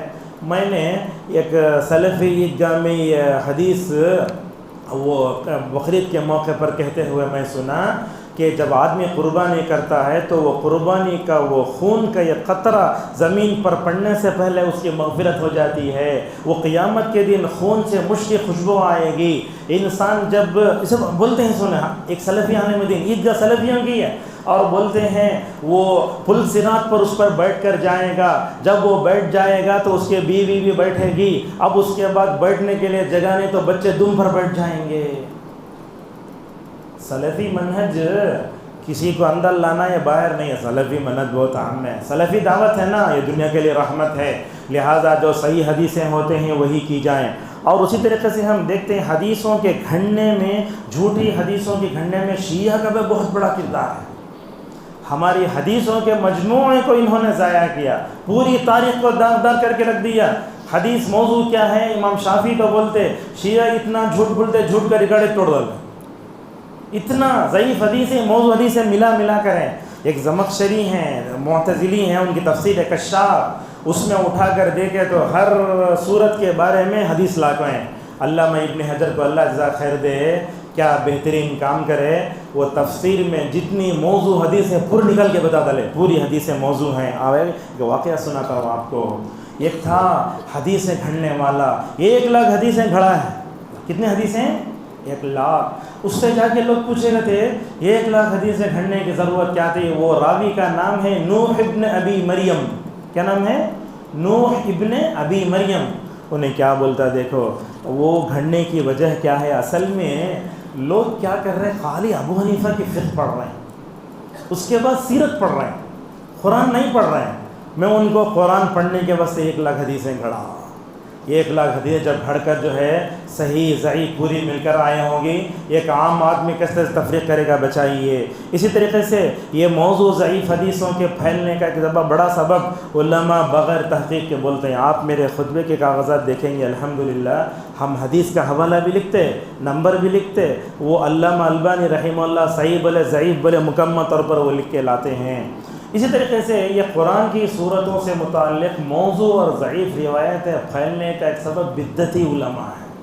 ممبر پر کھڑے ہو کر پتہ نہیں کیا کیا بولتے ہیں. سورہ یاسین پڑھنے سے پہلے 11 مرتبہ درود شریف پڑھ لو, بعد میں سورہ یاسین پڑھو, الفاتحہ, اس کے بعد 11 مرتبہ درود شریف پڑھ لو. اس طرح کے من گھڑت بے جھوٹے وظیفوں سے پورا سوشل میڈیا بھرا پڑا ہے. آپ دیکھ لو, یہ دیکھنے والوں میں لاکھوں کی تعداد, دیکھے تو 11 کے 12,000 کے لوگ دیکھتے ہیں. صحیح حدیث دلے تو کون بھی نعوذ باللہ نہیں دیکھتے ہیں. اور اسی طریقے سے ایک بات بھی یاد رکھو, قرآنی صورتوں کے فضائل سے متعلق جو صحیح حدیثیں ہیں نا, ان کو چھوڑ کر کے موضوع ضعیف حدیثیں پھیلنے کا سب کچھ کتابیں بھی ہیں. میں آپ کے سامنے کچھ کتابوں کے نام بولتا ہوں. فضائل اعمال اس میں بھی ہیں. ہمارے پاس ایک کتاب ہے منزل, ہمارے گھروں میں ہے. اس میں کیا ہے, سب سے پہلے سورہ فاتحہ ہے, آیت الکرسی ہے, اس کے بعد سورہ بقرہ کی آخری آیتیں ہیں, اس کے بعد سورہ کہف ہے, بولتا ہوں دیکھو, سورہ کہف ہے, دخان ہے, رحمان, واقعہ, سجدہ, دہر, آخر کی 10 صورتیں. کچھ عورتوں کو مردوں کو دیکھ کے قرآن نہیں کھولتے, ہمیشہ منزل پڑھتے رہتے ہیں. انہیں اسے بھی قرآن ہے نا, خاص صورتوں کو پڑھنا, دوسرے صورتوں کو چھوڑنا یا قرآن پر ظلم ہے نا. اسی طرح ہمارے پاس پاکستانی پنسورہ بھی ہے, بعض لوگ والد مسجد میں لا کے رکھ دیتے ہیں اسے. اور ہمارے پاس چھوٹے چھوٹے جو ہے 5 منٹ کا مدرسہ, کتاب و سنت کی روشنی میں ایسی کتابیں بھی ہیں. اور بعض لوگ چھوٹے چھوٹے کتابیں باہر کھڑے ہو کر جو ہے بانٹتے رہتے. سورہ زلزل پڑھے تو آدھے قرآن کا ثواب, وہ پڑھے تو آدھے قرآن کا ثواب. لوگ کیا کرے ہیں, جیسے میپ میں شارٹ راستے تلاش کرتے, ویسے قرآن کی فضیلت سے متعلق بھی شارٹ راستے اپنے سے نعوذ باللہ بنا کے رکھ لیے ہیں. لہٰذا کسی بھی عطر کی دکان میں ملنے والی کتابوں کو لے کر پڑھ کے اپنی دین کو غارت مت کرو. اسی طریقے سے اور ایک بات بھی ہے, یہ موضوع روایتیں جو پھیلتی ہے نا, اس میں ماں باپ کی جہالت بھی ہے. ماں باپ کو معلوم نہیں ہے قرآن کی کون سی صورت صحیح ہے غلط ہے. اپنے بچوں کو کیا بتائیں گے. عورت کی جہالت بھی ہے, کیا کرتے ہیں بچپن سے اپنے بچوں کو ضعیف حدیثیں سکھاتی رہتی ہیں. لہذا جیسے میں نے کہا, بکر ابو زید رحمہ اللہ کہتے ہیں خاص موقعوں پر یہ صورتیں پڑھنا یہ اچھی بات نہیں ہے. اب بولتے ہیں آپ سورہ کافرون کو 11 مرتبہ پڑھنے سے ایسا ہوتا. بعض لوگ بولتے رشتہ نہیں آئے تو یہ آیت پڑھو, ربنا انک جامع الناس لیوم لا ریب فیہ ان اللہ لا یخلف المیعاد, پڑھتے ہی ایسے ہو جاتا. بعض لوگ بولتے اگر آپ تمہاری عورت کو ڈیلیوری صحیح نہیں ہے, ایک آیت لکھ کر کیا کرو, نعوذ باللہ ران میں باندھ ڈالو, ڈیلیوری صحیح ہو جاتی. اس طرح کے من گھڑت چیزیں نعوذ باللہ لوگ ہمارے سامنے پیش کرتے ہیں. اور سب سے بڑی بات رکھو, یہ موضوع اور ضعیف حدیثیں بغیر تحقیق کے سوشل میڈیا بہت پھیلاتا ہے. کتنے ویڈیوز آتے, کون ملے ویڈیو بنا رہا ہے, ویڈیوز میں نام بھی لکھ کیوں نہیں رہتا. میں تم کو ایک وظیفہ بناتا ہوں, اگر اس وظیفے پر عمل کرے تو ایسے ہوتا. میں آپ سے پوچھتا ہوں, اگر کوئی انجیکشن دینے والا یا دوائیں دینے والا اگر انہیں ستوس کا رکھ لے کے جو ہے, اگر جو ہے بورڈ رکھ لے کے بیٹھا تو آپ اس کے پاس جاتے نہیں جاتے.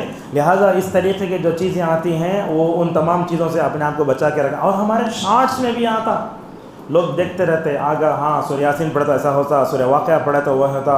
عام آدمی نعوذ باللہ ایسا کر رہا ہے. تو اس طریقے سے ہمیں جو ہے اس کی طرف. اور رقیہ کے نام پر آج بہت جہالت ہو رہی ہے, حالانکہ پورا قرآن شفا ہے. یہ بات بھی ہے, آیات السکینہ, کبھی کبھی دل میں پریشانی ہوتی, کیسا کیا ہوتا. ابن القیم رحمہ اللہ کہتے ہیں کبھی کبھی ایسے ہوتا ہے کہ ابن تیمیہ کو پریشانی ہوئی تو آیات السکینہ قرآن میں جہاں ہیں ان کو پڑھتے تو ماشاءاللہ صحیح ہو جاتا تھا. اور یاد رکھو, علاج میں شرک و بدعت سے بھی الحمدللہ دور رہنا چاہیے. اور آج کل دیکھتے ہیں آپ, یہ عاملہ قابلہ جو بورڈ لگاتے ہیں نا, ان کا تعلق جنات اور شیاطین سے رہتا ہے. رات میں قبرستان میں جا کر بیٹھ کو خبیث جنات کو, ان کو روح کو قبض کر لے کو غلط انداز سے نعوذ باللہ علاج کرتے. اور ہماری خواتین کو بھی اللہ ہدایت دے. بچہ نہیں ہوا تو اللہ سے دعا کرنا کہ انہیں تو جا کو مطلب کسی عامل کامل سے بولنا. انہیں کیا بولتا ہے, ایک رات میرے پاس آ کے سو جاؤ, استغفر اللہ. اس طرح کی عامل کامل کے نام پر, رقیہ کے نام پر ہماری عورتوں کی عزت سے کھیلا جا رہا ہے. لہٰذا ہم سب کو کیا کرنا چاہیے, اپنی عورتوں کو کسی بھی جاہل عامل کامل کے پیچھے بھیجنا نہیں چاہیے. ٹھیک ہے, ان تمام گمراہیوں سے بچنے کے اسباب کیا ہیں, انشاءاللہ اس بات کو بیان کر کے اپنی بات کو ختم کر لیتے ہیں. یہ بات یاد رکھیے, ہمیں دین پر استقامت چاہیے, اور خصوصاً قیامت کے اس آخری زمانے میں ہمیں اللہ تبارک و تعالیٰ سے استقامت مانگنا چاہیے. کیا دعا پڑھنا ہے, یا مقلب القلوب ثبت قلبی علی دینک, یا مصرف القلوب صرف قلبی علی طاعتک. یہ 2 صحابی حضرت انس اور ام سلمہ رضی اللہ عنہ جا کے پوچھتے ہیں, یا رسول اللہ آپ یہ دعا بار بار پڑھتے نا, کیوں پڑھتے, غور سے سنیے.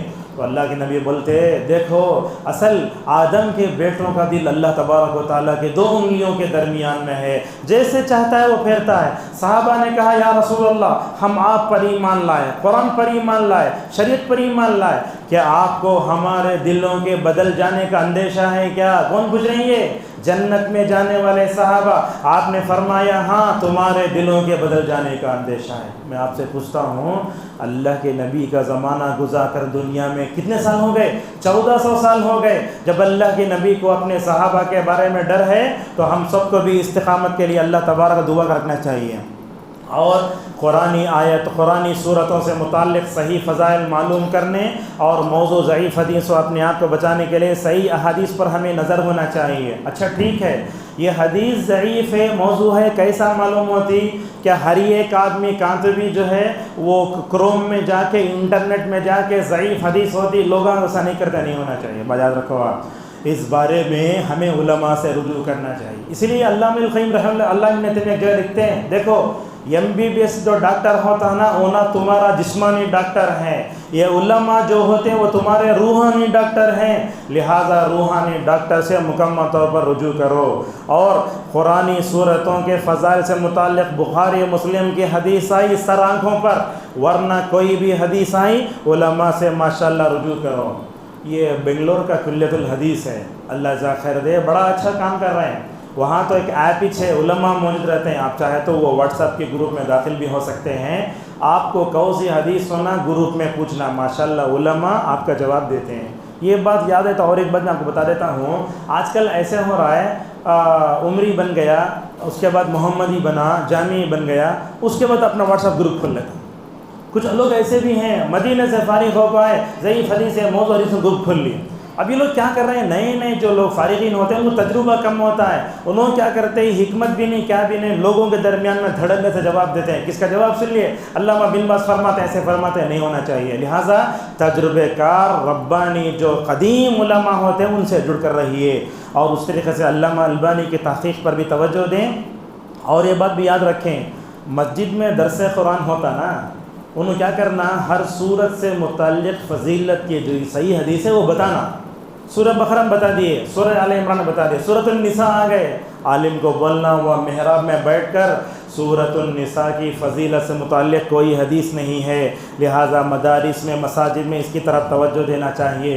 اور ایک بات بھی ہے، یہ کوئی بھی عالم دین کیا کرتا، خطبے میں ضعیف روایت لاتا، اب یہاں محراب میں یہاں بیٹھ کر ضعیف حدیث بولتے ہیں۔ ہندوستان میں کیا سمجھتے ہیں معلوم، یہ ضعیف حدیث جو عالم بیان کرا انہوں نے ضعیف ہونے، اسے دوسرے مرتبہ علم نہیں لینا، دوسرے مرتبہ خطبے کو نہیں بلانا۔ یاد رکھو جو بھی عالم دین اپنے خطبے میں، لیکچر میں، درس میں ضعیف حدیث کیوں بولتا ہے اس کا جواب سن لیجئے۔ صالح عثیمی حفظہ اللہ کہتے ہیں علماء ضعیف حدیث اپنی کتابوں میں خود ذکر کرے، ابو داؤد، ترمذی، نسائی، ابن ماجہ، بلوغ المرام، سب میں کئی کو ذکر کرے۔ چاہے تو ذکر نہیں کر سکتے تھے نا، ذکر کئی کو کرے۔ اور علماء ممبر و محراب میں بیٹھ کر ضعیف حدیث ذکر کیوں کرتے ہیں؟ یہ بتانے کے لیے حدیث ضعیف ہے۔ جب تک ضعیف حدیث بتا نہیں جائے گی، صحیح اور ضعیف میں ہم جو ہے کیا نہیں کر سکتے، مکمل طور پر ہم تمیز نہیں کر سکتے۔ لہٰذا اس طریقے کے پروگرام رکھ کر بھی ہمیں ہندوستان کے ماحول میں مکمل طور پر کام کر سکیں۔ اور ایک بات بھی ہے، اب ضعیف حدیث، موضوع حدیث بولے تو سامنے والا نہیں مانتا، ہمیں وہاں کیا کرتے، سختی کرتے، نہیں ہونا چاہیے۔ آپ یہ بات یاد رکھو، رفع الیدین کے بارے میں تبلیغ کرنا چاہتے ہیں، آپ قدم سے قدم ملا کر کھڑنے کے بارے میں تبلیغ کرنا چاہتے ہیں، نماز میں سورہ فاتحہ پڑھنا فرض ہے بلکہ تبلیغ کرنا چاہتے ہیں، یاد رکھو نبی کی سنتوں کی تبلیغ کرنے کا وہی طریقہ ہونا چاہیے جو نبی کا تھا۔ سختی سے دنیا ماننے والی نہیں ہے، نرمی سے بولو، پیار سے بولو، محبت والی زبان سے بولو۔ سعودی عرب کے مشہور سلفی عالم دین کہتے ہیں ربیع ہادی مدخلی حفظہ اللہ، سلفی دعوت دنیا کے لیے رحمت ہے، لہٰذا نرمی سے ہونا چاہیے۔ علامہ البانی کہتے ہیں سلفی دعوت میں نرمی، حکمت، بصیرت ہونا چاہیے۔ علامہ البانی کا نام آیا، ایک بات بتاتا ہوں آپ کو، اتنے بڑے عالم دین انہوں ماشاءاللہ 800 سال تک ماشاءاللہ ایسا محدث علامہ ابن حجر کے بعد دنیا میں پیدا نہیں ہو سکا۔ بہت بڑے عالم دین، انہوں کیا کرتے تھے معلوم ہے، انہوں کرتے تھے گھڑی کے ریپیئر کا کام، گھڑی ریپیئر کرتے تھے۔ ان کے پاس بڑے سے بڑے بدعتی آتے، پیار سے محبت سے حکمت سے سمجھاتے. ماشاءاللہ جو بدعتی اپنی گھڑی لے کر ان کی بس اصلاح کرنے کے لیے آتا، انہیں اپنی گھڑی نہیں ماشاءاللہ اپنے عقیدے کی اصلاح کر کے واپس جاتا. یہ عقیدے سلفی دعوت کو دنیا کے لیے رحمت بناؤ. ہوتا کیا ہے، ساری دنیا سلفی دعوت کو، جمعیت و جماعت کو ایک نفرت کی نگاہ سے دیکھتی ہے. اہل حدیث کیا کرتے، خالی چہرہ بنا کو سختی سے نمٹتے نہیں ہونا چاہیے. یاد رکھو جتنے مسلمان ہیں ہمارے کلمہ گو بھائی ہیں، پیار سے محبت سے حکمت سے سمجھانے سے ہی ہم الحمدللہ مکمل طور پر دیکھو اخلاق اور ادب کے دائرے میں رہ کر حق بولو مگر سلیقے سے بولو. بعض علماء کو دیکھتے ہیں دور سے بلا لیتے ہیں، آ کر ممبر پر کھڑے ہو کر تقریر کرتے ہیں، ادھر ادھر دوسرے مسلک کے والوں کو گالیاں دے کو چل جاتے، انہوں چل جاتے، بلانے والا مار کھاتا ہے. لہٰذا یہ ربانی علماء کی پہچان نہیں ہے. اور اسی طریقے سے قرآنی صورتوں کے صحیح فضائل کے مطابق ہماری عورتوں میں بچوں میں بھی بیداری ہونا چاہیے. سوشل میڈیا کے فتنوں سے اپنے آپ کو مکمل بچا رکھو. اور ہر زمانے میں الحمدللہ اللہ تبارک و تعالی علماء کو پیدا کیا. کوئی حدیث صحیح کوئی ضعیف. علامہ البانی رحمہ اللہ نے ماشاءاللہ اپنی بیٹی انیسہ کو بھی محدث بنایا. کیا شان ہے، ان کی بیٹی محدث ہیں. اور اب دیکھو دنیا میں ان کے کتنے شاگرد ہیں، علی حسن حلبی اور ابو اسحاق الخوینی، اور ایک نام بھی آتا ہے سلیم ہلالی. یہ سب علامہ البانی کے شاگرد ماشاءاللہ دنیا میں سلفی من کو اچھے انداز سے دنیا کے سامنے پیش کر رہے ہیں. ابن تیمیہ ابن کثیر وغیرہ ماشاءاللہ بڑے اچھے انداز سے کام کیا. اور اس بارے میں ایک جمعیت و جماعت کو ہمارا ایک مشورہ ہے، وہ کیا ہے، قرآنی صورتوں سے متعلق جو صحیح فضائل ہیں نا، وہ الگ کتاب میں شائع کرنا، الگ کتاب میں شائع کر کے ماشاءاللہ تمام حلقات میں مکمل طور پر پھیلائیں. سوشل میڈیا میں جو علماء آتے ہیں ان سے بھی الحمدللہ آپ مکمل طور استفادہ کر سکتے ہیں. آج کے درس کی آخری چیزیں انشاءاللہ 4 منٹ میں اپنی بات کو سمیٹ لیتے ہیں. قرآنی صورتوں کے فضائل سے متعلق آپ سن لیے بات، مگر یہ بھی ہے اللہ کے نبی صلی اللہ علیہ وسلم خاص موقعوں پر خاص صورتیں پڑھتے بھی تھے. الحمدللہ ہماری مساجد میں اس کا بڑا اہتمام ہوتا ہے. کیا کیا پڑھتے تھے اللہ کے نبی صلی اللہ علیہ وسلم؟ فجر کی سنت میں، مغرب کی سنت میں سورہ کافرون اور سورہ اخلاص پڑھتے تھے.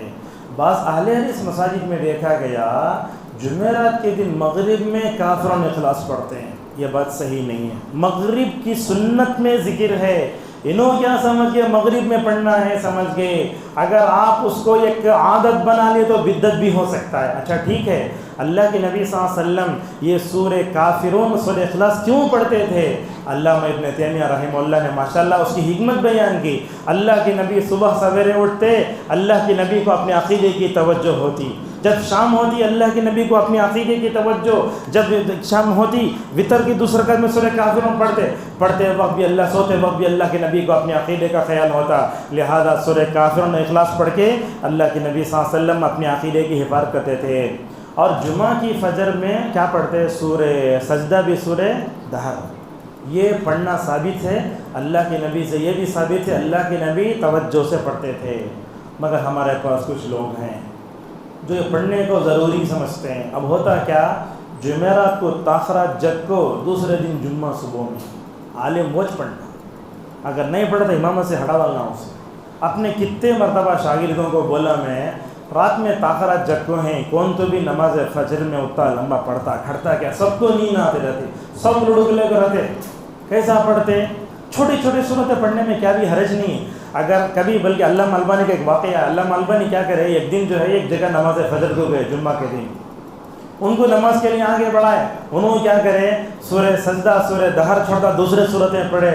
نماز ہوتی لوگوں پکڑ لیے، کئی کو نہیں پڑھے. علامہ البانی ماشاءاللہ تواضع کیا تھا دیکھو، انہوں بولے منجے یہ صورت یادش نہیں ہے، حالہ ہزاروں حدیثوں کے حافظ ماشاءاللہ، مجھے یہ چیز یاد نہیں ہے. یہی ربانی عالم علماء کی پہچان ہوتی ہے. اور بولے اگر میں یاد ہوتا تو بھی نہیں پڑھتا، اس لیے کہ لوگ اس سے پڑھنے کو ضروری سمجھ جاتے ہیں. بعض لوگوں کو دیکھیں گے وہ کیا کرتے، تتجافا جنوبہم سے چھوٹا پڑھ کر رکوع کرتے. دوسرے رکعت میں سورہ دہر کا آخر رکوع، انا نحن نزلنا علیک، متعلق سے ڈر رہا اور لوگوں سے ڈر رہا کیا بول ڈالیں گے. کہ لہٰذا یاد رکھو، عالم جو ہوتا نا ممبر و محراب میں ہوتا، اسے معلوم کو اسے وقت میں کیا پڑھنا کیا نہیں پڑھنا. اس طرح کے لوگ دیکھتے ہیں خطبہ دینے آئے تو کیا کرتی ہے، مسجد کے متولی آج کا زمانہ ہے، عنوان دیے تو بس نہیں بات بولتے. پہلے خطبے میں 4 آیتاں بولو، خطبے کے آخری میں 4 حدیثاں بولو. کئی کو تمہیں نصیحت کرتے ہیں علماء کو، یہ ڈاکٹر کے پاس جا کو اگر تمہیں یہ دوا لکھو وہ دوا لکھو، ڈاکٹر کیا بولتا؟ تمہیں وہاں آ جاؤ میں وہاں آ جاؤ بتا۔ لہٰذا ممبر و محراب سے جڑنے والے علماء ہوتے ہیں، وہ اپنے علم کیا ہوتے ہیں، کیا بولنا کیا نہیں بولنا انہیں معلوم ہے۔ کبھی کبھی ایسا ہوتا ہے عالم کی زبان سے ایک لفظ پھسل گیا، مجھے معلوم ہے ایک عالم دین ذرہ زبان سے لفظش ہو گئی، 17 سال امامت کرے، ایک لفظ کے بولنے میں جیسے نعوذ باللہ انہیں امامت سے ہٹا دیا گیا۔ اس طرح کا ظلم نہیں کرنا چاہیے۔ لہٰذا کبھی سورہ سجدہ کبھی دہر پڑھی، الحمدللہ پورا پڑھو۔ حرم میں دیکھتے آپ ماشاءاللہ جہاں قرآن اترا نا وہاں لوگ زیادہ سمجھتے ہمیں سمجھتے، لہٰذا مکے مدینے میں بھی کبھی کیا ہوتا، دو ہفتے پڑھتے، ایک ہفتے میں الحمدللہ کبھی چھوڑ دیتے۔ لہٰذا آپ جو ہے مسجد میں جو علماء ہوتے ہیں انہیں پریشان نہیں کرنا چاہیے۔ ٹھیک ہے جمعہ کا وقت آتا ہے، اس میں کیا پڑھتے ہیں؟ اللہ کے نبی صلی اللہ علیہ وسلم کبھی سورہ جمعہ پڑھتے، کبھی سورہ منافقون پڑھتے، کتنا ہوا ایک۔ دوسرا کیا ہے؟ سورہ اعلیٰ پڑھتے، سورہ غاشیہ پڑھتے۔ شاید یہ سنت آپ کو معلوم نہیں جو میں آپ کے سامنے بولنے جا رہا ہوں۔ روایتوں میں یہ بھی ہے اللہ کے نبی صلی اللہ علیہ وسلم پہلی رکعت میں سورہ جمعہ پڑھ کے دوسری رکعت میں حل اتا کا حدیث الغاشیہ بھی پڑھتے تھے۔ میں کبھی بنگلور میں جمعہ کی امامت کرتا ہوں، ایک دن پڑھا، لوگ اٹھ کر کھڑے ہو گئے، کیا تمہیں 90 حدیث کو عمل کرے نا؟ بولے حدیث صحیح ہے، نمبر 2 بولے بتائے دلیل۔ لہذا کبھی جمعہ کے ساتھ غاشیہ بھی پڑھ سکتے ہیں، اور عیدین میں بھی اللہ کے نبی اعلیٰ غاشیہ پڑھتے، قاف اور قمر بھی پڑھتے تھے۔ بنگلور کی 4 مینار کی مسجد ہے ماشاءاللہ، عبد المتین میمن جوناگڑھی رحمہ اللہ، وہ جوناگڑھ کے رہنے والے ہیں، بہترین عالم دین، 35 سال تک ماشاءاللہ امامت کیے۔ جب بھی عید آتی عید کی نماز میں پہلی رکعت میں سورہ قمر پڑھتے اور دوسرے پہلی رکعت میں قاف اور قمر پڑھتے۔ آج کل ہم دیکھتے ہیں شارٹ رسول کے لیے اعلیٰ غاشیہ پہ اکتفا کرتے ہیں، کبھی لمبی نماز پڑھو نا، خطبہ ذرا شارٹ کرو نا۔ اس طریقے سے یہ ساری چیزیں ہیں، اور اس طریقے سے ہمیں پورا قرآن پڑھنا چاہیے، تلاوت قرآن کے آداب۔ یہاں خواتین سے ایک بات بولنا چاہوں گا، اکثر خواتین کو قرآن پڑھنا نہیں آتا، قرآن غلط پڑھتے، حتیٰ کہ عالمہ فاضلہ کا انٹرویو لے تو انہیں بھی قرآن غلط پڑھتی ہے۔ لہذا خواتین میں آیتوں کے غلط پڑھنے کہاں ملے کھینچ ڈالنا، کہاں ملے شارٹ مارنا کرتے ہیں، والضحیٰ واللیل اذا سجا ما ودعک وما خلق، ایسا پڑھتے ہیں۔ لہذا یاد رکھو ہر عورت کو اپنے قرآن کی اصلاح کرنا چاہیے۔ اور عورت کیا کرتی ہے، ہمارے بچوں کا بھی ہم عورتوں کے پاس قرآن پڑھنے کے لیے بھیجتے ہیں، انہیں کیسا سکھاتے بچے ویسا سیکھتے ہیں۔ لہٰذا اپنے قرآن کی اصلاح کرو۔ قرآن کی اصلاح کے لیے سب سے آسان چیز ہے اچھے قاری سے جڑ کر رہو، اور آسان ہے، پلے اسٹور میں جاؤ، مصحف معلم بول کے آپ جو ہے وہاں مطلب کیا کرو، لکھو منشاوی کا قرآن، اس میں کیا آتا ہے انہوں ہی پڑھتے ساتھ میں بچہ ہی پڑھتا، اس سے رکھ کر ماشاءاللہ بچوں کو آپ اچھے انداز سے مکمل طور پر قرآن سکھا سکتے ہیں۔ اور آخری بات ہے آج کے درس کی، آج ہمارے زندگیوں میں برکت نہیں ہے، پیسوں میں برکت نہیں، گھروں میں برکت نہیں، آل اولاد میں برکت نہیں ہے۔ ہمیں بولتے ہیں میں نمازاں پڑھ رہا ہوں نا، برکت نہیں آ رہی نا، یاد رکھو وقت میں برکت اگر ہونا ہے دن میں ضرور قرآن پڑھنا۔ اگر قرآن نہیں پڑھو گے آپ کے دن میں آپ کی زندگی میں برکت نہیں آئے گی۔ اللہ اکبر۔ مجھے اس وقت جامعہ دارالسلام کے مشہور عالم دین تھے حافظ شبیر احمد عمری رحمہ اللہ، 40-35 سال تک ماشاءاللہ وہ شعبہ حفظ کے مدیر رہے۔ کتنے سال؟ 40-35 سال تک۔ ایسے استاد شعبہ حفظ میں بچے چھوٹے چھوٹے رہتے ہیں نا، تو انہوں کیا بولتے، بیٹے تمہارے امی ابا دور ہیں لہٰذا تم مجھے باپ سمجھو، ایسے علماء۔ اب ماشاءاللہ ان کی وفات بھی بڑے اچھے انداز سے ہوئی۔ اب حمام میں گئے، وضو کر کے آئے، نماز کے لیے تیاری کر رہے تھے، حالت وضو میں انتقال ہوا۔ جب وہ اپنی زندگی میں تھے ایک بات بولتے تھے، قرآن پڑھائے کتنے حفاظ ہوں گے، ان سے ان کے پاس ہونے والے وہ حافظ قطر میں محراب سنبھال رہے ہیں، حیدرآباد، بنگلور، پورے ہندوستان میں پھیلے ہوئے ہیں۔ کب بھی حفظ کا کمپٹیشن ہوتا اس میں حافظ شبیر احمد عمری رحمہ اللہ ہمیشہ رہنا۔ ہمیشہ ایک بات بولتے تھے زندگی میں دنیا میں قرآن پڑھایا، اتنے حفاظ کو تیار کیا، اگر اللہ تبارک و تعالی جنت میں مجھ سے پوچھا اے شبیر تمہاری کیا خواہش ہے، میں بولوں گا اے اللہ جنت میں بھی میں حفظ کا مدرسہ مجھے دے دیں، بچوں کو حفظ کراؤں گا۔ کیا خواہشات ہیں لوگوں کی، بہرحال اسی پر اپنی بات کو روکتے ہیں۔ کہنے کا مطلب یہ ہے قرآن کتاب ہدایت ہے، اس سے جڑ کر رہو۔ ہم دیکھتے ہیں اہل حدیثوں میں حدیث پر توجہ زیادہ، قرآن پر توجہ کم ہے، یہ بات ہے ہمارے پاس۔ لہٰذا قرآن سے جڑ کر رہو، یہ ہماری ہدایت کا پہلا سرچشمہ ہے۔ اپنی تلاوت کو صحیح کرو، وقت میں برکت چاہتے ہو تو قرآن سے جڑ کر رہو، قرآن صحیح پڑھو، اپنی تلاوت صحیح کرو، تعلیم بالغہ بھی ہو سکتا ہے۔ نوجوان آج ہے بہت بڑا شادی ہو کر باپ بن رہا ہے، کیا پڑھ رہا ہے؟ نورانی قاعدے میں ہوں۔ آج ہمارے قرآن سے دوری کا یہ حال ہے۔ شادی ہوتے ہی پہلی رات اپنی بیوی کے پاس جاتا، مولوی صاحب سے پوچھتا، مولوی صاحب وہ دعا وائس میسج کرو مجھے۔ یہ حال ہے، دعاؤں سے دور، قرآن سے دور۔ اور ہم لوگ ایسے، اللہ حفاظت کرے، ہماری نانی دادی جو ہوتے تھے 10 صورتیں یاد کر لے کر دنیا سے چلے گئے، اللہ مغفرت فرمائے۔ ہمیں نہیں ہونا چاہیے۔ قرآن سنو، پڑھو، یاد کرو۔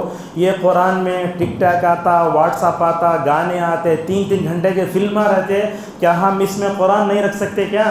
اور ایک بات بھی ہے، قرآن سے دوری کا ایک بڑا سبب میوزک ہے۔ آج ہمارا نوجوان خطرناک میوزک کے فتنے میں گرفتار ہے۔ بولتے ہیں ابن القیم رحمہ اللہ، جس بندے کے دل میں میوزک کی گندی محبت ہوتی ہے، اس کے دل میں قرآن کی صحیح محبت جمع نہیں ہو سکتی۔ اگر قرآن کی صحیح محبت آ گئی، میوزک کی گندی محبت جمع نہیں ہو سکتی۔ لہٰذا اگر ہم سلف ہیں، سلفی دعوت سے جڑے ہوئے ہیں، حدیث سے پہلے ماشاءاللہ قرآن کو پڑھو، سیکھو، سکھاؤ۔ اللہ کے نبی نے فرمایا، تم میں سب سے بہتر وہ ہے جو قرآن پڑھتا اور پڑھاتا ہے۔ ہمارے مکتب میں بھی ماشاءاللہ قرآن پڑھنا، پڑھانا، بچوں کو یاد کرانا، ماشاءاللہ ایسے اسکول کھل گئے آج 10 کے ساتھ ماشاءاللہ حفظ بھی پڑھایا جاتا ہے۔ لیکن یہ ان لوگوں سے ہماری گزارش ہے، بچوں کو حافظ تو بناتے مگر حافظوں کا حافظہ اچھا نہیں ہے۔ کبھی کبھی مدرسے میں داخلہ ہوتا نا، حفاظ آتے، ان کا امتحان لینا شروع تو پوچھتا یہ قرآن میں ہے کیا؟ اس طرح کی باتیں بھی آتی ہیں۔ لہٰذا حفظ کر لو، پختہ کرو۔ جہاں کہیں موقع ملتا، دکان میں بیٹھے ہیں، فلائٹ کے انتظار میں کہیں بیٹھے ہیں، قرآن سنو، یاد کرو، یہ کرو۔ اللہ تبارک و تعالیٰ سے ہماری دعا ہے، جو خیر میں نے آپ کے سامنے بیان کیا، اللہ تعالیٰ سب سے پہلے مجھے اور آپ تمام لوگوں کو عمل کرنے کی توفیق عطا فرمائے۔ اللہ تعالیٰ ہم سب کو قرآن سے جڑنے کی توفیق عطا فرمائے۔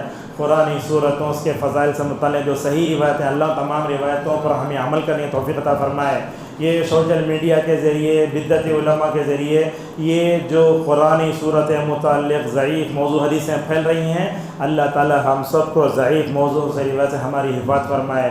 اللہ تعالیٰ ہم سب کو اپنی بیوی میں، اپنے بچوں میں، اپنے اہل عیال میں قرآن سے متعلق جو بیداری ہے اس پیدا توفیق عطا فرمائے۔ اللہ تعالیٰ ہم کو سوشل میڈیا کے نقصانات سے بچا کر رکھے۔ اللہ تعالیٰ ہم کو سوشل میڈیا میں جتنے فتنے ان تمام فتنوں سے بچا کر رکھے، آمین۔ میں اللہ کے شکر کے بعد مسجد ہاجرہ کے تمام ذمہ داروں کا، تمام سننے والوں کا، سامعین کا اور خواتین کا شکریہ ادا کرتا ہوں۔ ایک معمولی سے میں طالب علم ہوں، بڑا کوئی عالم دین نہیں ہوں، آپ نے اپنا وقت دے کر اس کو سنا۔ اللہ تعالیٰ اس مجلس کو قبول فرمائے۔ اللہ تعالیٰ اس مجلس کو قیامت کے دن ہمارا لیے ذخیرہ آخرت بنائے۔ اللہ تعالیٰ ہم میں سے جتنے والدین، جن کے والدین ہیں گزر چکے، اللہ بال بار کی مغفرت فرمائے، کروٹ کروٹ جنت نصیب فرمائے، ان کی قبروں کو نور سے بھر دے، اور جن کے والدین زندہ ہیں اللہ تعالیٰ ان کے ساتھ ہم پتہ دیر باقی رکھے، آمین۔ وآخر دعوانا الحمد للہ رب العالمین۔